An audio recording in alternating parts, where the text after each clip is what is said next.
Hello, my name is Eddie Tofpik. I'm Head of Technical Analysis and Senior Markets Analyst at ADM Investor Services International Limited.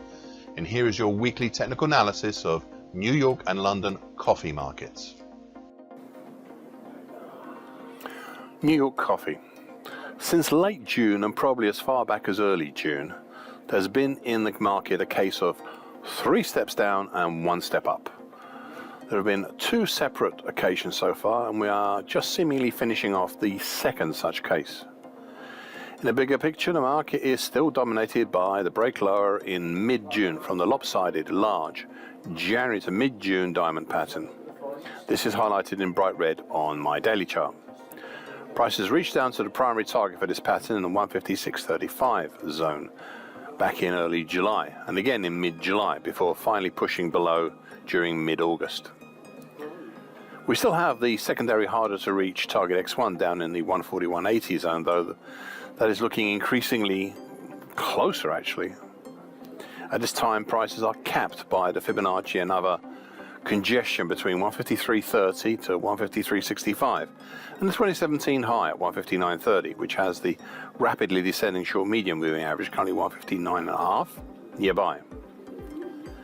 This market also has a small bull channel currently 153.10 to 158.45, smaller but not dissimilar to one formed over July and August.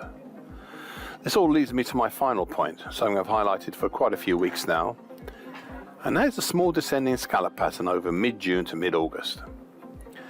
The descending scallop pattern looks like a ski jump, and this has a primary target below, not too far away, in the 146.05 zone, and a secondary, harder to reach, secondary target down in the 126 even zone.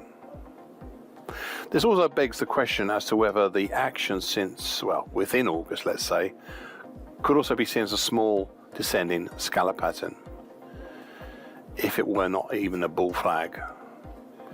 It is still a little too early as yet to ascertain whether this is the case, but it's worth considering maybe next week after we have some idea, some more data to look at. Now, one final point. Please be aware that we may have an imminent dead cross of the medium moving average, currently at 171.65, possibly down through the so far flatlining long moving average, currently 171.30.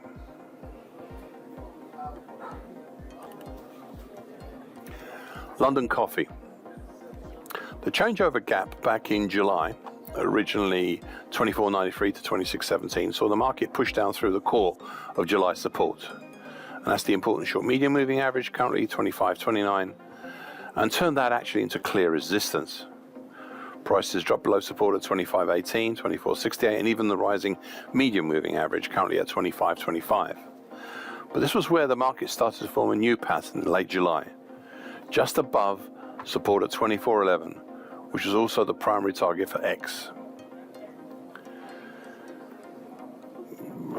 Well, let's say call it a bump and run reversal top rather than X.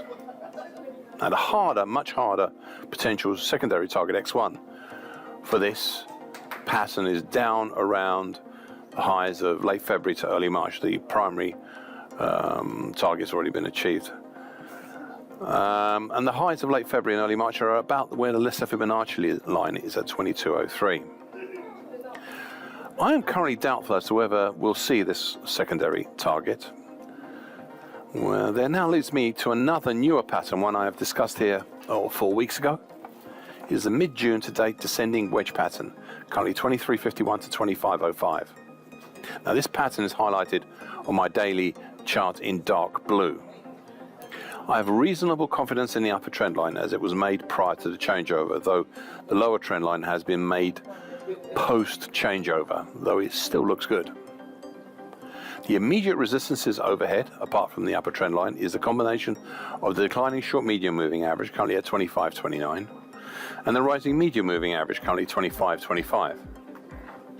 Right now, they are close together, but that will not last that long.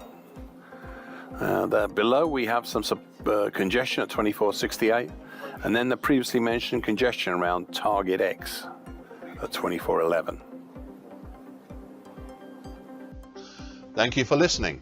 This weekly broadcast gives the essential market patterns and consequences. Please be aware of the risk disclaimer posted both at the front and the back of this broadcast.